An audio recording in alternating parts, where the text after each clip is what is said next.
ما ليها لازمه تخطيط العربيه اللي انت غاويها دي؟ بتصونها يا نعمة. ولا بتصونها ولا حاجه، كلاب بتقعد عليها عشان بتبقى دافيه والسقف بيتطبق. وماله؟ يبقى راضينا الكلاب فربنا يرضينا. يا عم صلاح كده كده مرضيه ومن واسعه كمان. بأمارتي يا نعمة، بأمارتي ان انت اللي بتصرفي على البيت. طب ما انت كمان بتصرف يا صلاح. بصرف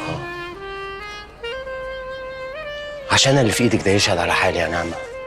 لو وقف قدام الناس هيقول هي اللي شارياه.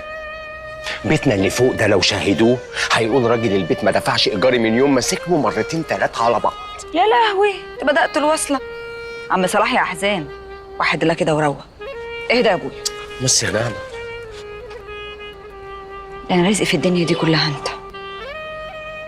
انت اجمل هديه ربنا هداني بيها. يا ابو الصلح يا عسل انت. ربنا يخليك ليا. اطلب انت بس منه انه يرزقك ويرضيك. ما تقولش الكلام ده تاني عشان ما ازعلش منك. انا وانت واحد، ولو دقت عندك وانا فكيتها زي لو دقت عندي وانت فكيتها بالظبط. بحبك يا نعمة. اهو ده الكلام اللي اتقال اهو بوقت الحنك اللي اتقالت من شويه. انا لو منك اكملها ببوسه في الشارع واللي يحصل يحصل. يلا بوس.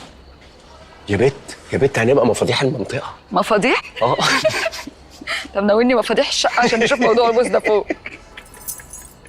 يلا يا عم صلاح بتاع النبهات يا عسل. بس يا نعمة بس بقى. يلا.